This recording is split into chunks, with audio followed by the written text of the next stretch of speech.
Un tipo de construcción autosustentable llamado nave tierra es la que alberga a esta escuela pública. Su orientación norte permite utilizar los rayos del sol al máximo para garantizar luz y calor. Los paneles solares forman parte del sistema fotovoltaico que nutre de energía la nave. Una idea que maximiza la utilización de los rayos del sol para evitar así el uso de combustibles fósiles.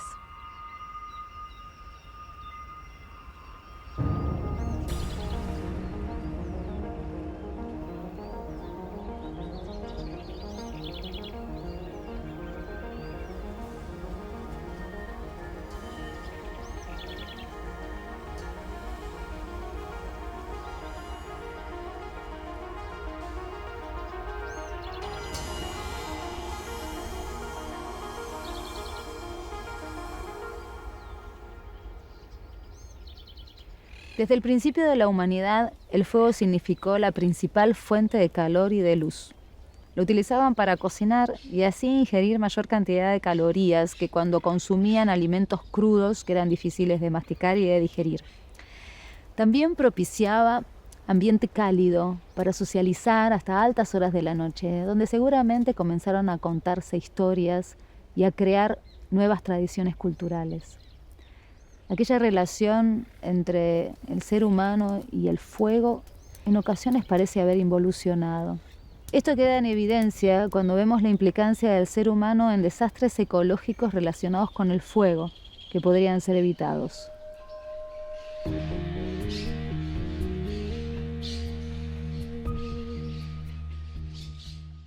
En guaraní, Iberá significa agua que brilla. Más allá de las aguas luminosas y quietas, el Iberá se caracteriza por los embalsados, que flotando a la deriva parecieran ser colosales islas errantes.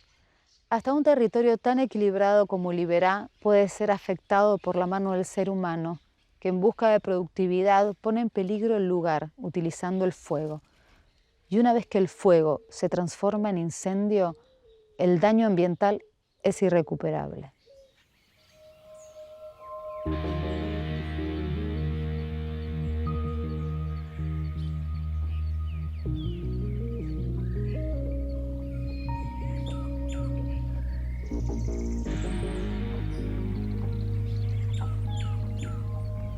Hoy estamos en el Portal San Antonio, que es un portal relativamente nuevo, dentro de lo que es la Reserva Provincial Esteros del Iberá, en la provincia de Corrientes.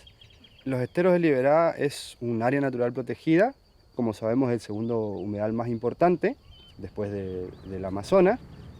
Hay muchísima variedad, o mucha diversidad es la palabra, de fauna y flora nativa.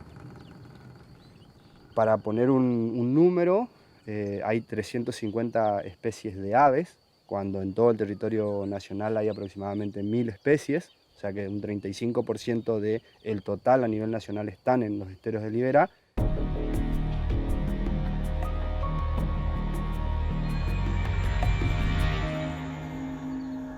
Estamos en el tercer año de seca consecutiva en todo el territorio nacional. El año pasado, o mejor dicho, el verano pasado, entre noviembre y marzo, se produjo lo que conocemos como la segunda niña consecutiva.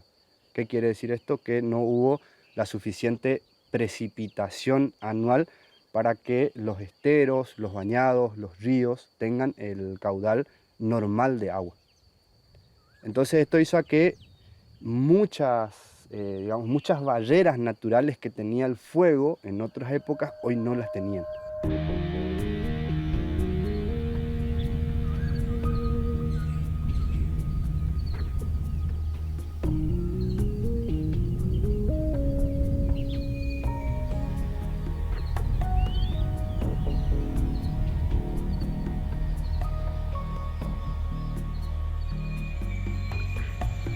Como es sabido, sufrimos los incendios forestales y también del campo, y los incendios duraron 2 meses, casi 3, pero el problema surge del cambio de la propiedad de los terrenos. Acá la mayoría de los propietarios es minifundio, 7 hectáreas, 14, 30 al máximo. Y el problema es cuando todas esas tierras empiezan a ser ocupadas y compradas por grandes terratenientes. Los que no tienen posibilidades de tierra fértil como para sembrar forestación, se dedican a la ganadería en las zonas bajas. Y las zonas bajas, la única manera de que ellos encuentran lo más económico para mantener fácil es la quema. Y entonces queman los pastizales altos para que hayan brotes nuevos y generan los incendios. Si ese incendio llega a la forestal, es insostenible. Y nosotros sufrimos las consecuencias de ambos lados. ¿Por qué? Porque el incendio que viene de las zonas bajas entran fácilmente a nuestra chacra, y las que vienen por la forestal seca todo lo que está a su alrededor. La laguna que está detrás mío, por ejemplo, tiene una falta de agua de 2 metros más o menos.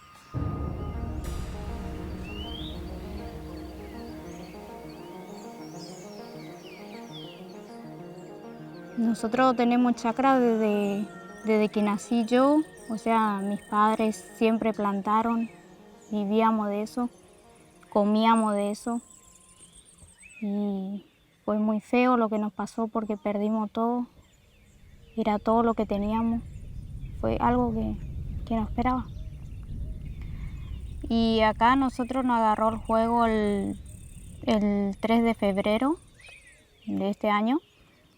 Y la pasamos muy mal, apenas nos dio tiempo de salvar la casa. Era muy feo lo que nos pasó. Nunca imaginamos que iba a llegar a nosotros. Y después, pasando el mediodía, ya lo teníamos el fuego acá atrás. Y nos empezamos a desesperar, llamamos a los bomberos. Primero los bomberos decían que no iba a llegar el fuego a nuestra casa. Pasó una media hora y el fuego ya llegó, la casa ya rodeó la casa. Llamamos de vuelta a los bomberos y vinieron a socorrernos.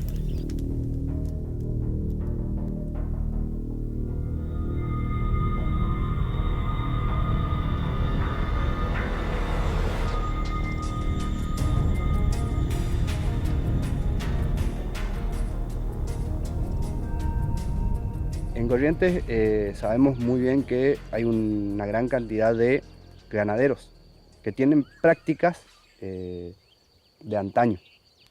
La diferencia fue que estos años los esteros, como dije anteriormente, los bañados, los arroyos se secaron. Entonces, al prender fuego su campo para tener un rebrote, el fuego no encontraba la barrera natural que sí encontraba en otros momentos. Y eso hizo a que se expanda el fuego de una manera que no había antecedentes. O sea, fue algo literalmente catastrófico. El panorama la verdad que fue muy desolador, desde que más o menos fines de diciembre hasta principios de marzo esto era todo humo. Nos acostábamos pensando en si el fuego llegaba o no llegaba. A la madrugada te despertabas con olor a humo, con el olor a humo fuerte, como que se estaba quemando la casa, propiamente dicho. Entonces se fueron 3 meses de mucho sufrimiento, de no descansar, de no saber, de la incertidumbre, de que si llegaba, si no llegaba, si se quemaba o no. Y el paisaje era desolador. O sea, lo que veíamos todos los días era columna de humo tras columna de humo, y no pensábamos en otra cosa. Gracias a los bomberos de Cacatí y vecinos de Cacatí pudimos salvar nuestra casa, porque lo demás perdimos todo. Nuestra chacra, nuestra producción, nuestra huerta, nuestra media sombra, todo se nos quemó. Todo, nos quedamos sin nada. Encima mayor cosa no podíamos hacer porque también teníamos la sequía de por medio y el agua de la perforación que no nos funcionaba para poder sacar agua. Y en realidad no sirvió más nada, porque lo que no se quemó, el mismo calor le fundió. El calor del fuego intenso le secó todo, le fundió todo lo que teníamos. Lo que nos llegó a agarrar el fuego, el calor le fundió. Y con la sequía que había, todo se fundió. Tuvimos que empezar todo de cero. Y algo que a mí me llamó mucho la atención fue que El estero Malo, que es un estero que está del otro lado de la Ruta Nacional 118, los días que yo alcancé a contar fueron 45 días de quemarse. Día y noche, día y noche. Digamos, es tan grande el daño, es tan amplio el espectro de daño que generó esto, que no sé si hay algún dato específico que podamos decir realmente en números esto fue lo que sucedió. Pero sí, el daño es real, hubo un montón de gente que se quedó sin trabajo. La catástrofe, más allá de ambiental, fue una catástrofe socioambiental, porque hay un montón de gente pequeños productores que se le quemaron sus alambrados, por ejemplo. ¿Cómo hace esa persona que tiene 10, 15 cabezas de ganado para volver a hacer su alambrado? ¿De dónde saca la plata para volver a construir su alambrado?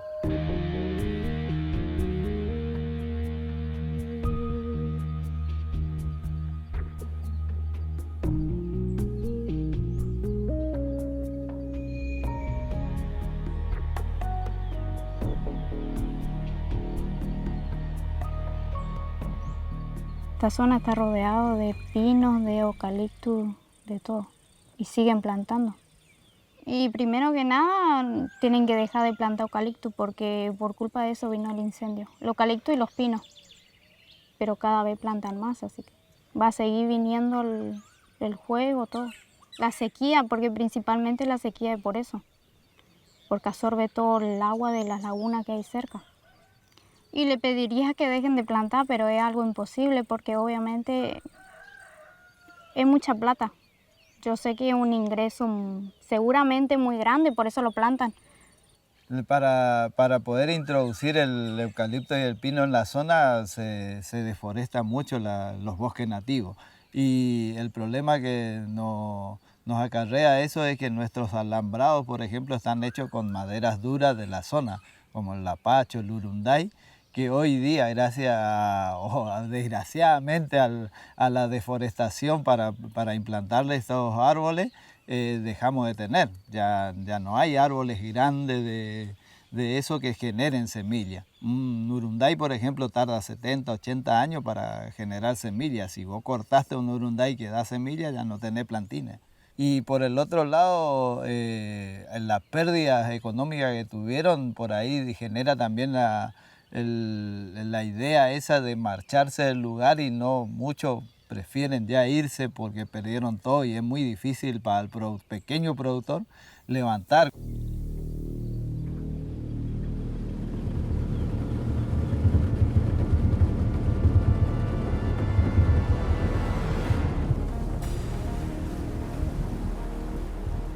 Me pongo a pensar hoy en la situación de la gente de Rosario. Me pongo a pensar en la situación de la gente en Córdoba, que están pasando exactamente lo mismo que pasamos nosotros hace 6 meses, 7 meses atrás. Y hoy estamos de nuevo en la puerta de que esto se vuelva a repetir. Y estaría bueno que sea un trabajo en conjunto el hecho de evitar este tipo de catástrofes o de caos, porque son evitables. ¿Queremos dejarle un mejor mundo a nuestros hijos o queremos que nuestros hijos sean mejores para el mundo? ¿Cómo queremos actuar? ¿Qué vamos a hacer? Y desde mi punto de vista, no hay mejor herramienta que la educación ambiental para que este tipo de cosas no vuelvan a suceder. Me gustaría que el día de mañana mis hijos, los hijos de los pequeños productores, los nietos, si es posible, pudieran ver que nosotros podemos vivir de la tierra, de nuestra tierra, y mantener nuestras culturas, nuestras tradiciones. Y me gustaría que el día de mañana continúe esa tradición, que mantengamos, que podamos vivir sin necesidad de todo lo que nos muestra el mercado, sino de lo que realmente necesitamos, una comida sana, un ambiente sano. Y para lograr eso yo creo que tenemos que dejar un poquito la parte económica de los pesos y incorporar a la economía la ética y ponerle el tope, poner un límite a la riqueza, porque lo más rico es esto, la naturaleza y cuidar el ambiente, y creo que pasa por ahí. Y los incendios yo considero que fue un punto de quiebre para darnos cuenta de eso, que es necesario que pongamos un freno, a desacelerar un poco la producción y producir lo que realmente nos haga falta, que es alimento y sobre todo un ambiente sano.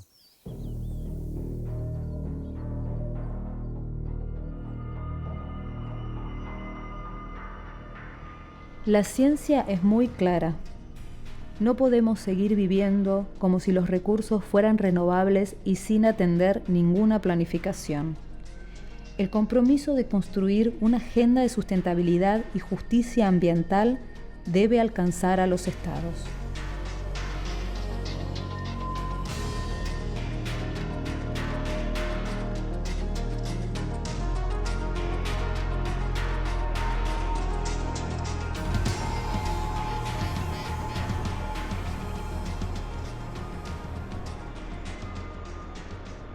Estamos en las sierras de Córdoba, en un lugar muy transformado, muy impactado, digamos, por la acción antrópica de los seres humanos.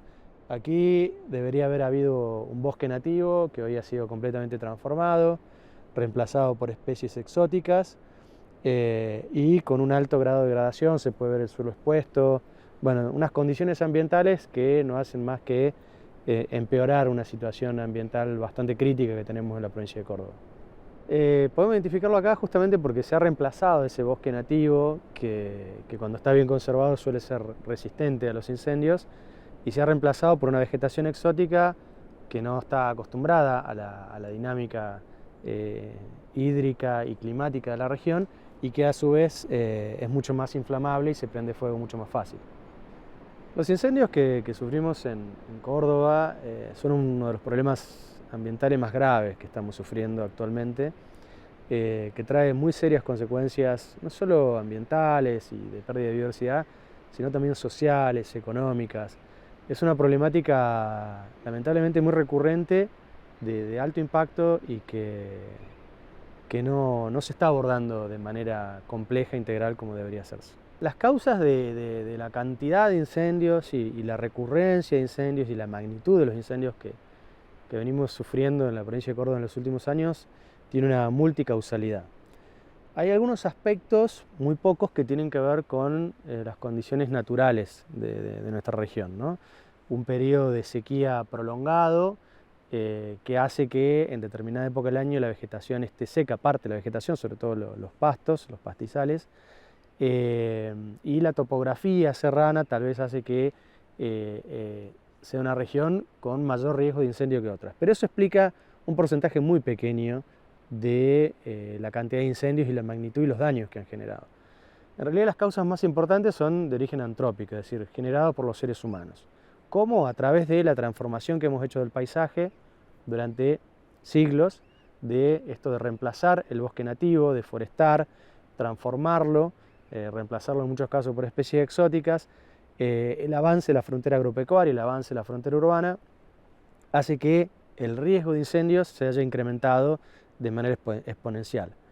Lo que hay que entender es que el origen de la mayoría de los incendios son provocados justamente por personas. Los seres humanos somos quienes de manera intencional o accidental estamos provocando estos incendios. Entonces hay que trabajar sobre esas causas, sobre todo las antrópicas, para tratar de revertir este daño.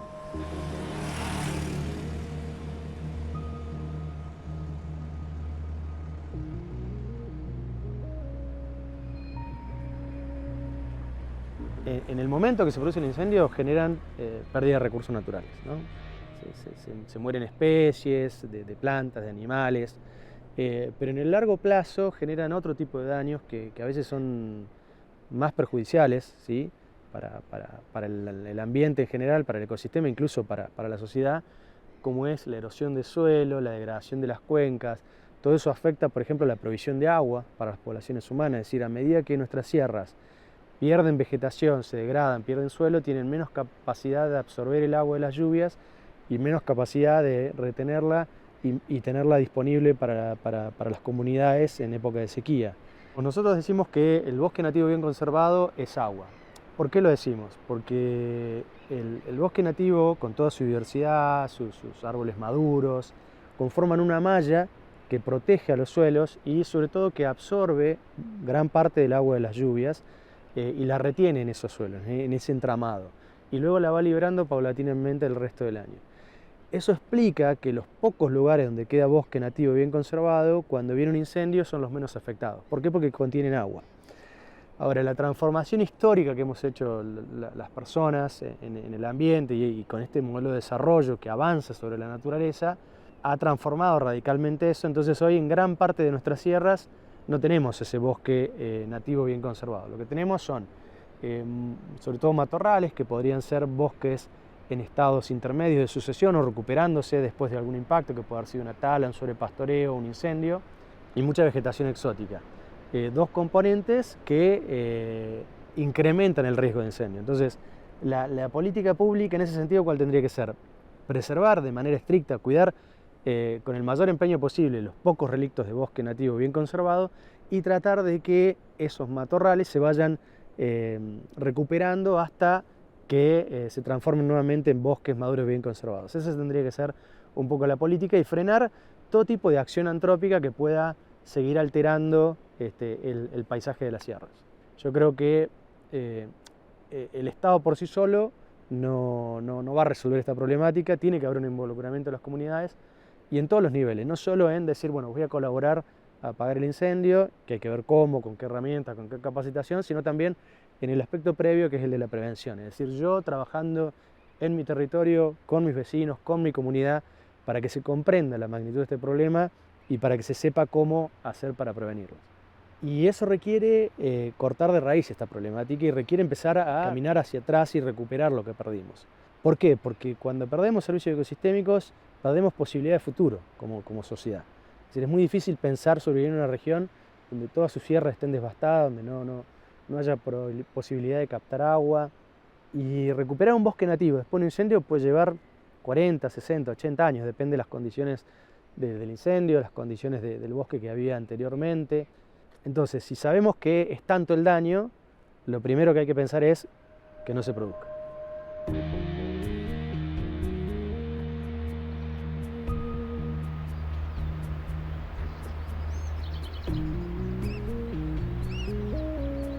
Algunos incendios están producidos por prácticas históricas llevadas a cabo por los primeros pobladores, pero afectadas ahora por una realidad distinta.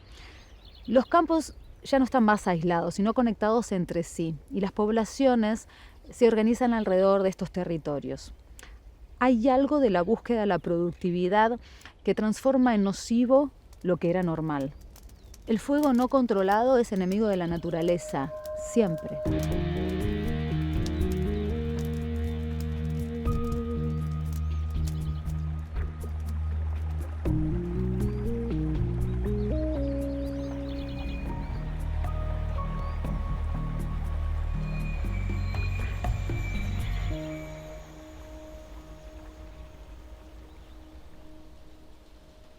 Los animales estaban en el campo, se criaban en el campo. Aquí mi viejo llegó a tener 500 cabras. Y bueno, los animales se mantenían, no había que comprar leche, ahora hay que comprar el sustituto, ahora hay que comprar, ¿cómo se llama?, el alimento para los animales, hay que comprar... Ahora, si usted no tiene cómo comprar las cosas, no tiene animal. Pero antes mis viejos vivían de los animales. Mis viejos no tenían, ellos no eran empleados en ninguna parte, no hacían nada, vivían de los animales.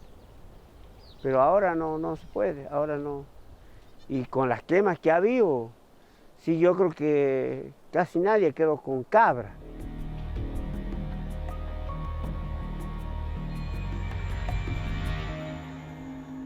Los principales incendios, los más graves, están siempre asociados a actividades agropecuarias, porque tenemos un periodo seco muy grande, estamos en zonas áridas y semiáridas prácticamente en todo el territorio provincial, y ese periodo seco hace que se acumule mucho material combustible y la baja humedad relativa, los vientos fuertes, desecantes, crean las condiciones óptimas para cuando se genera por alguna razón un fuego, ese se expanda muy rápido y lo escarpado del relieve, la irregularidad del relieve hace que sea muy difícil controlar, por no decir casi imposible.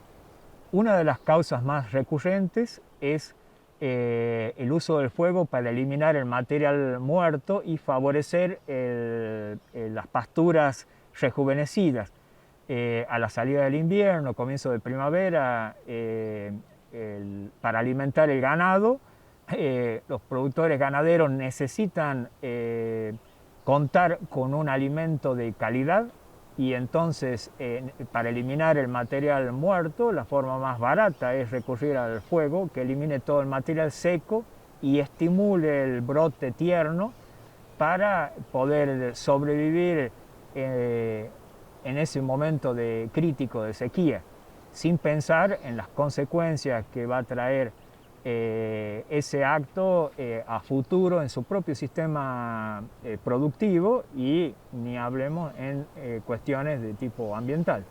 El hecho de disponer de un alimento tierno por ahí les permite evitar que los animales se mueran de hambre por esos días o por esos meses. Pero en los meses sucesivos, al quedar el suelo descubierto de vegetación, ese suelo cuando llegan las lluvias es arrastrado por el agua, se pierde, es un suelo poco profundo, entonces prácticamente va quedando la roca desnuda y no le va a proveer de pasto en los años siguientes. Entonces se cae en un círculo vicioso. Porque bueno, hay que darles de comer, hay que comprar las cosas. Así que bueno, nosotros tenemos ahí unas cuantas, pero hay mucha gente que las han vendido a los animales. Las han vendido a las cabras, se han deshecho de los animales. Porque antes la gente vivía de los animales, vivía de las nueces, vivía de los... Pero ahora no, para tener animales tiene que comprar maíz, comprar fardo, tiene que comprar pasto. Y ahora en el invierno hay que tener un cuidado único con el fuego. Único, porque cualquier cosa te agarra fuego y una vez que agarra fuego, pues está todo seco. Se quema todo. Sí, hay gente que se le han quemado caballos, que se le han quemado vacas, que se le han quemado un montón de animales para el campo. Porque después del incendio no le queda nada que coma. Y hay que esperar meses y con suerte que llueva. Porque nosotros vivimos de las lluvias, el campo vive de las lluvias. Y si no llueve... En la provincia de Catamarca, en general, gran parte de su territorio está ubicado en las zonas áridas y semiáridas, así que el agua es un recurso sumamente escaso. El agua que alimenta a los ríos de cauce permanente provienen de las lluvias, fundamentalmente que se concentran en verano, lluvias torrenciales en el verano, y eso hace que la vegetación juegue un papel esencial porque es la que encargada de captar el agua para que esa agua se infiltre y alimente no solo los cauces de agua permanente, sino también las vertientes y las napas freáticas de las que nosotros usamos luego el agua subterránea. Por lo tanto, cualquier factor que afecte esa cubierta vegetal nos va a favorecer el escurrimiento y va a limitar la infiltración y la captación. Y no vamos a poder disponer de ese recurso hídrico en la época más crítica, que es la época seca del año, de la salida del invierno y la primavera. Por eso es muy importante mantener en perfecto estado de salud esa cubierta vegetal.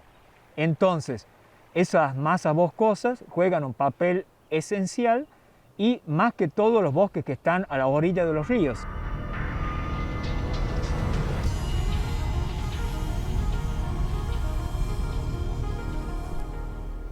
El laburo nuestro consiste en estar en el peor momento de muchas personas y de la flora y de la fauna, porque ves, como podemos ver, una persona desesperada porque se le está quemando una finca, porque se les puede quemar la casa. También vemos animales quemados, sufriendo, que en mi caso comparto ese dolor por lo que me sucedió. Recibimos un llamado, el área técnica, que se estaba produciendo un incendio en zona de alta montaña en el departamento Andalgalá. Se levantó una convectiva, nosotros en convectiva le decimos a una columna de humo de gran porte. Fuego de los dos lados y se hizo como un túnel. Para mí era un túnel de fuego en el medio, pero en el medio no había nada, en el medio estaba todo limpio.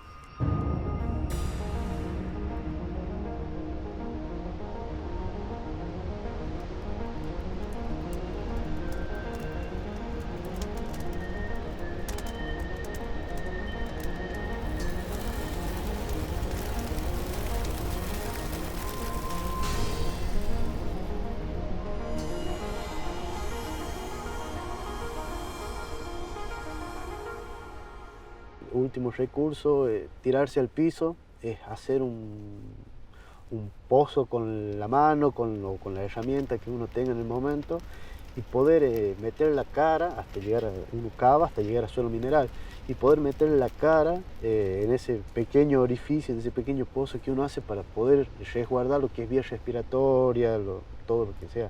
La quemadura de por sí ya la vas a tener en el cuerpo, pero es tratar de resguardar los órganos vitales. Escuché una voz, yo estaba solo en medio del fuego, escuché una voz que me decía levantate y corre. Me levanté, cuando me estaba queriendo parar en medio del fuego, sentí como si una persona, algo me hubiera ayudado a levantarme en ese momento. Me tomó del codo y del hombro para ayudarme a levantarme. Y bueno, emprendí el regreso, la corrida hacia la zona segura. Se me quemaron las manos, me tapé la cara con las manos, trataba de resguardar siempre las vías respiratorias, los ojos más que todo.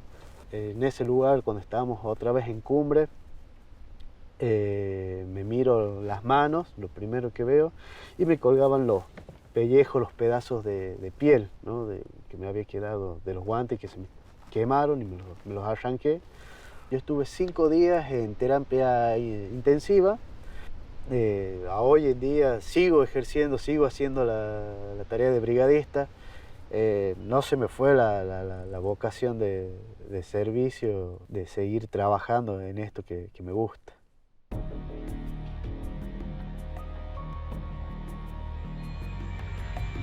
La investigación que desarrollamos en este lugar a partir de un incendio que se generó en el año 2007, estuvo orientada a poder evaluar si el bosque, en este caso un bosque de algarrobo negro, se podía recuperar, a qué velocidad se podía recuperar y qué se perdía definitivamente luego de los incendios. Esta investigación se llevó a cabo a lo largo de 10 años.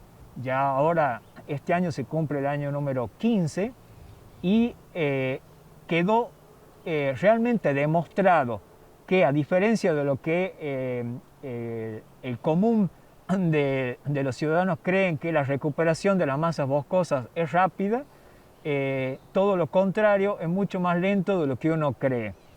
Y al pasto yo me imagino que le debe costar, qué sé yo, 2, 3 años, 4 años para volver a reponerse.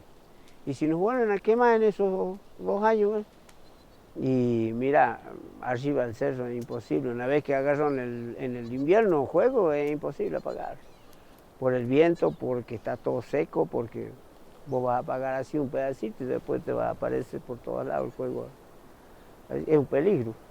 Antes del incendio, esa masa boscosa tenía casi un 100% de cobertura vegetal y de protección del suelo. Todo eso se eliminó y al cabo de 10 años recién se llegó al 20% de cobertura de la masa arbórea. Es decir que la velocidad con la que se empieza a recuperar la cobertura es muy lenta. Estamos en condiciones de afirmar que conservar el bosque da muchos más beneficios, tanto para la producción como para la conservación ambiental, que acudir a los incendios forestales.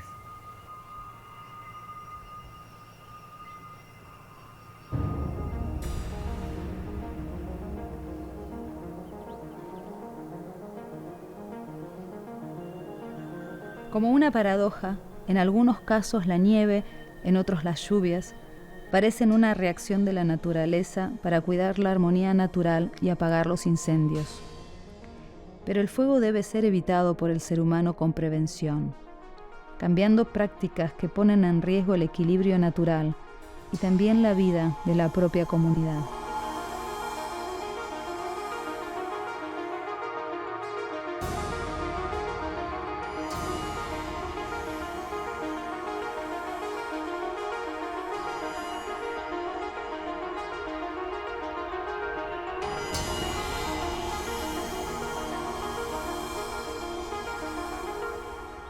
Estamos en la villa de Merlo, al noreste de la provincia de San Luis, en un sitio, en un lugar donde ocurrió muy recientemente un incendio de interfase o urbano-forestal.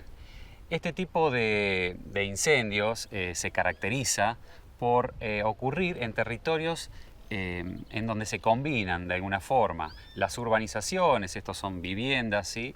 Generalmente, con formaciones vegetales susceptibles a los incendios forestales. El crecimiento de este tipo de territorios urbanos forestales se debe principalmente en esta región por dos factores principales. Por un lado, el crecimiento, ¿sí?, de las localidades, de las urbanizaciones, de alguna forma a veces no planificada.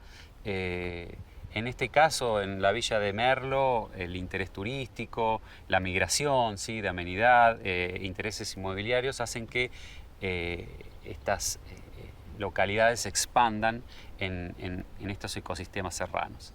Y por otro lado, la presencia, ¿sí?, de vegetación inflamable, de alguna forma per se, por sus condiciones propias, a los incendios forestales, y que están condicionadas de alguna forma por el tema climático y los cambios en el clima que generan que esta vegetación sea más susceptible al fuego. Esto es el aumento de temperaturas medias anuales y un corrimiento de la temporada seca en esta región, que generalmente es en invierno y primavera, y ahora estamos registrando incendios en pleno verano. Eso hace que las condiciones de inicio de los incendios forestales sean mayores.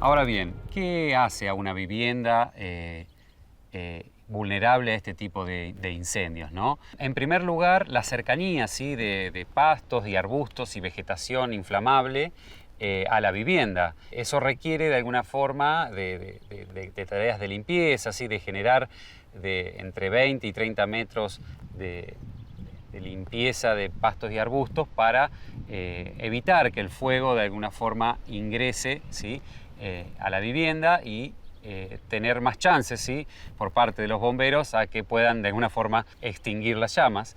Es importante generar acuerdos institucionales que favorezcan al desarrollo de estudios, ¿sí?, de mayor escala, a nivel comunal o a nivel municipal, para determinar las áreas más críticas y poder tomar acciones más efectivas. Esta idea de integralidad en el abordaje de este tipo de problemáticas entre todos los actores, ¿no?, de esta sociedad nos invita también a reflexionar y a pensar que, bueno, en definitiva el fuego es producto de un contexto, ¿no? Entender ese contexto y controlarlo nos va a llevar a entender y controlar el fuego. Para lo cual esto nos abre una ventana de que la solución realmente depende de nosotros.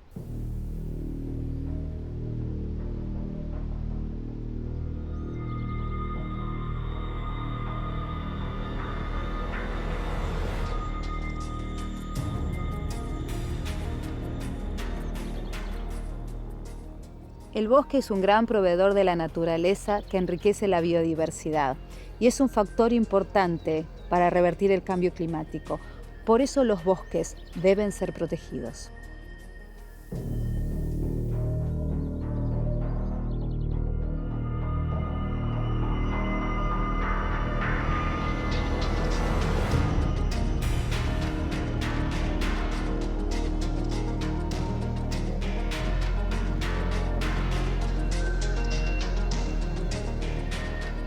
Soy patagónica, vivo acá hace muchos años y en el incendio del 2021, bueno, se quemó todo Golondrinas y se quemó la casa que estaba en construcción. Y bueno, fue un caos. El fuego empezó como a las 4:30 y a las 6:30 empezó un segundo foco muy fuerte del otro lado de la ruta, a unos 8 o 9 kilómetros del primer fuego. Y bueno, fue recorriendo, como rodeando todo el barrio de Las Golondrinas.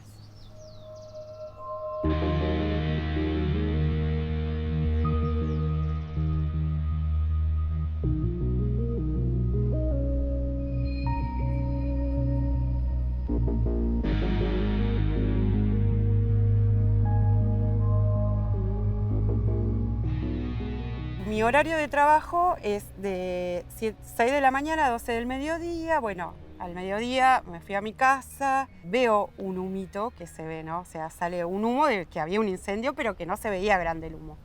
A los 10 minutos me vuelve a llamar otro de mis compañeros y me pide por favor, o sea, que le contacte con alguien de Defensa Civil de Lago Puelo, porque uno de mis compañeros le estaba llegando cerca el incendio, y tenía muy alto, o sea, las llamas del fuego, que por favor que haga algo, porque yo tenía los contactos, porque este compañero se había tenido que refugiar en una pileta, porque, o sea, del fuego, o sea, del calor y del miedo, ¿no? O sea, tuvo que refugiarse con su familia en una pileta.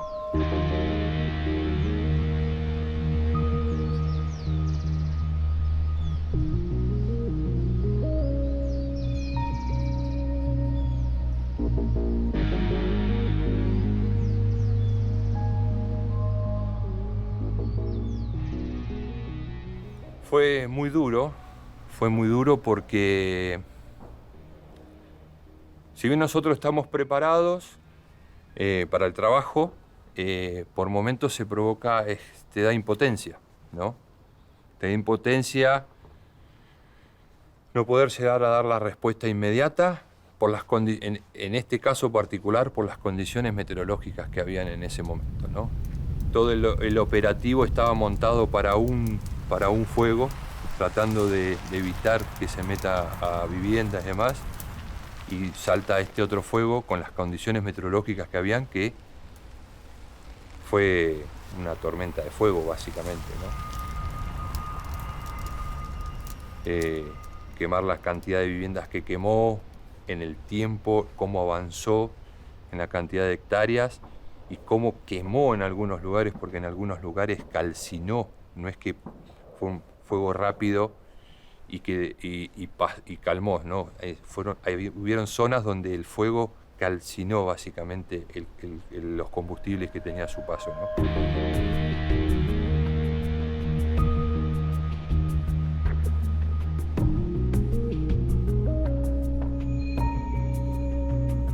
Llegamos con el auto, la ruta era un caos, gente que corría, que salía corriendo con sus cosas, autos que iban y venían. Y bueno, llegamos con mi hijo a la casa de esta amiga, que es en el callejón acá hacia Lago Puelo. Pero bueno, ya estaba todo encendido, no pudimos entrar. Fue realmente caótico, nos encontramos con un montón de gente, nadie sabía bien qué pasaba ni dónde estaban los focos, porque había fuego por todos lados. Y bueno, fue tremendo. Nos llama un señor donde nos dice que se le había prendido, o sea, un conocido justamente, que por favor haga algo desde la radio, que hagamos algo, porque se le había quemado la casa con los perros. Del momento que llegamos a la radio, 6 de la tarde, calculale, hasta las 3 de la mañana estuvimos trabajando. Nos llamaba mucha gente de afuera, del interior, preguntando por familiares. El trabajo fue siempre con la municipalidad, o sea, porque había gente desaparecida, o sea, que no se sabía nada. Entonces era preguntar por esa gente si la habían visto, dónde estaban refugiados, porque se habían abierto diferentes refugios en la comarca, o sea, en El Hoyo, en Lago Puelo y acá en el Bolsón.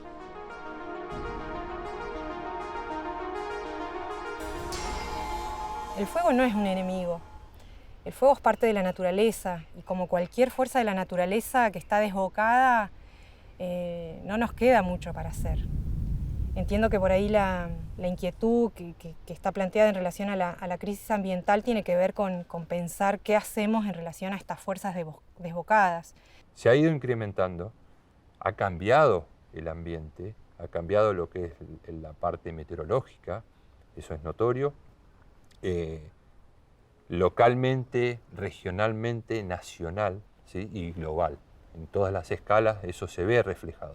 Los incendios antes eran un poco más lentos y hoy las condiciones cuando arrancan, si no pegamos el golpe del ataque inicial importante y se nos escapa, puede provocar grandes incendios, ¿no? Se habla de la crisis ambiental como si fuera un objeto externo a la humanidad, como si no tuviéramos nada que ver y fuera la crisis del ambiente, no nuestra.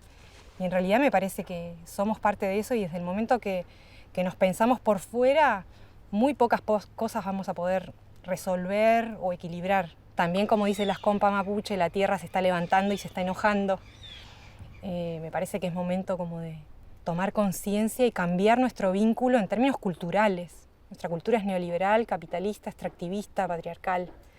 Eso habla de una relación jerárquica entre personas y naturaleza. Está lloviendo menos, está nevando menos, entonces por lo tanto el nivel de humedad que se junta en el invierno cada vez menos. Y durante el verano las temperaturas, tenemos mayor cantidad de temperatura, mayor cantidad de días con vientos muy intensos.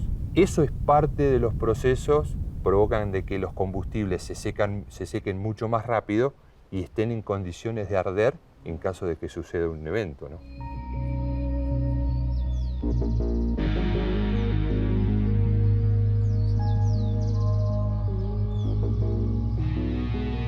Un incendio de interfase se da cuando hay vivienda y bosque juntos, ¿sí? Puede comenzar en una vivienda y trasladarse al bosque, o comenzar en el bosque y trasladarse a la zona de vivienda. Eso es básicamente un incendio de interfase. 10 años atrás, cuando empezamos a tocar un poco más en profundidad el tema de interfase, siempre veíamos Estados Unidos, Canadá, España, Australia. Eso ha cambiado. No solamente ha cambiado por lo que es las condiciones meteorológicas, que el cambio climático es evidente y notorio, ¿sí? Y cada vez más acrecentado, sino que también es la cantidad de gente que se ha movido de las grandes urbes a lugares de mayor tranquilidad, ¿no?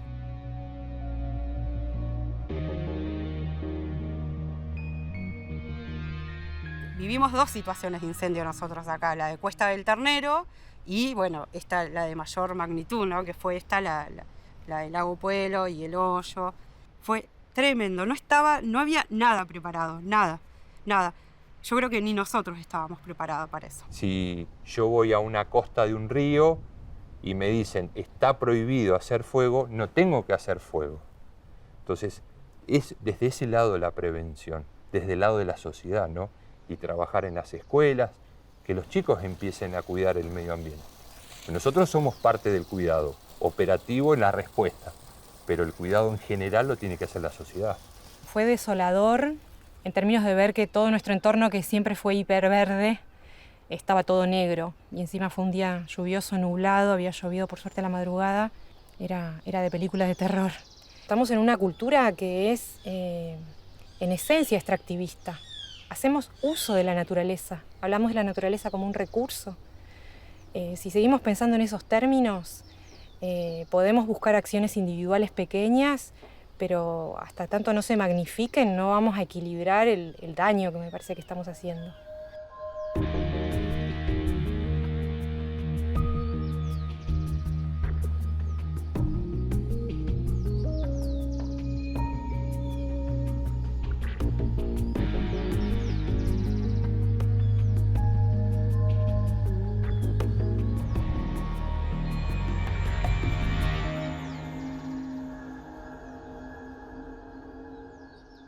Educar y concientizar.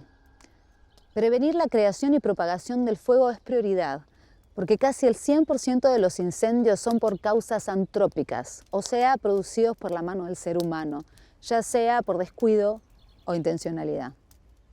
La ausencia de políticas públicas para el manejo del fuego es poner a este elemento al servicio de la destrucción, cuando en realidad el fuego es para cobijarnos, reunirnos, encontrarnos y hablar de la naturaleza, de nuestra amada naturaleza, y comprometernos a cuidarla.